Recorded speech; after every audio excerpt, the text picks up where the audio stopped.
You Yep. spent about 52,000 and you've generated about 633,000, which Yeah. represents about a 12x return on ad spend. What does that actually mean for your practice day to day? Because a lot of people are really busy in their GP office. So I mean, there's certainly, a lot more commitment when you're jumping in and doing that sheer volume in 11 months. I mean, that's on Mhm. top of, like I said, I'm a general dentist. Mhm. I have a lot of patients that I take care of, and obviously the majority is not full arch. So you need to kind of weigh different situations. I learned very quick off the bat that I needed to start blocking off half a day of schedules, which gets a little tough with being a general dentist.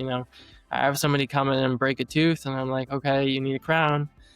I can see you in, 2 months or so. But then in the back of my brain, I'm like, oh, I have these slots that are blocked off for full arch. But Mhm. that's a commitment because, these other patients that are coming in and their needs are, I don't want to say are more important or surpass, a broken tooth or something like that. But a lot of these patients have been searching for help for a while, especially in my area, and just don't really know about these options of full arch implants. And so, that's when, like I said, I certainly had to weigh the different situations, but I've found it very beneficial to block off, a half a day, once a Nice. week. And whether we're filling that with a hybrid case, or I have certainly, like I said, several other patients with broken teeth or something that we're Mhm. able to bring in sooner and fill those slots within like a day or so. Mhm.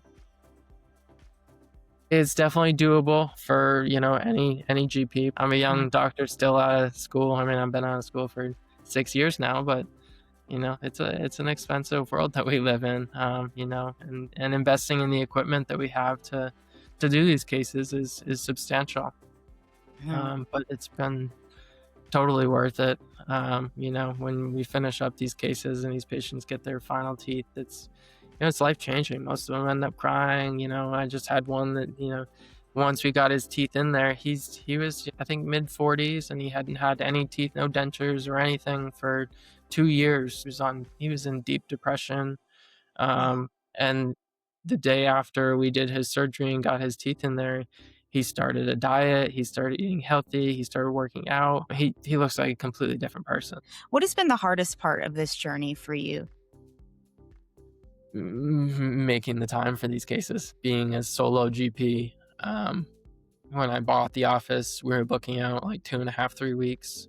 Um, Last year, before I started advertising with you guys, I was probably booking out, 4 to 5 weeks. I've just gotten busy between some of the consults that I have turn into, I don't want to extract all your teeth. You definitely don't need this, but I'd love to have you become a new patient. So then that turns into obviously another appointment with them.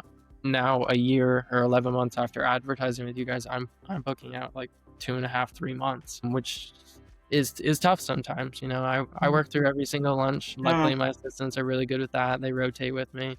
But coming from that nonprofit office, I never had time for lunch, so that's when I got in the routine of doing that.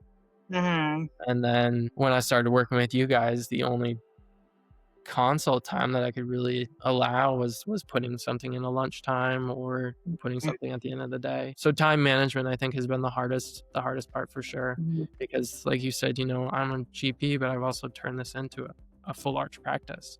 Mhm. I'm trying to do both worlds. Mhm. You've mentioned a couple of things that I think are interesting. One, obviously you're busy, so time management is very difficult, but there's this Yep. other aspect of it where you almost have to take a leap of faith and block your schedule, even though you know you could fill it with something because you know you can fill it with something more profitable. And I think that initial thought for some GPs is like, how do I make the time for this? Or should I make the time for this? And should I take this risk in blocking my schedule for this thing that I don't have yet? It's one of the reasons why they struggle to start full arch marketing. Is that kind of what you were saying was a struggle for you, is just kind of blocking that time off for full arch? And how has that paid off for you?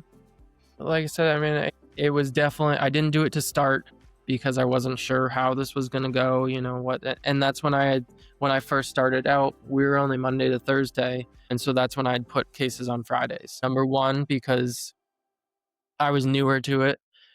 I had done before I started advertising with you guys. I mean, I had done a handful of cases and stuff, but I still just felt more comfortable doing them on a Friday. You know, if there's any issues with anything else, you know, I'm not worried about hygiene checks or anything like that. So that was easy starting out. But once I realized that this advertising really works, and you know, I'm not going to be, you know, we can do this in a, you know, 4-hour time slot or something. You know, we don't need to come in on Fridays. That's when I started, you know, taking that leap and blocking Mhm. off those days. And like I said, you know, I'm an extremely busy GP. So even if, I think it's only happened like once, even if we get to a day that was blocked off, and it's typically, we know by the beginning of the week if I'm going to be doing a full arch case or something like that. If it's a Mhm. Monday, we still have a Thursday blocked off. Mhm. It's pretty easy for me to fill that schedule. Mhm. So I wasn't as worried about that aspect. But you're totally right. You know, taking an entire half a day and just putting a block there and being like, all right, yeah, I'm gonna book something else there. It should work out. And then seeing, you know, Mhm. this emergency patient, you know, and then another emergency patient, and be like, yes, you need a crown, like we'll do it Mhm. in a month and a half, 2 months. It definitely gets a little stressful. Mhm. But yes, I mean, the profitability of these cases is certainly, you know, helps out quite a bit. But, you know, most of these patients, like I said, are in a lot more of a need than somebody with just a broken tooth or something like Mhm. that. You know, if it was Yeah. a true emergency and somebody's in pain or something like that, trust me, I'd bend over backwards and jump through hoops Mhm. to get somebody in. You know, I wouldn't be booking them out 2 months. But it's worked out in my office so far.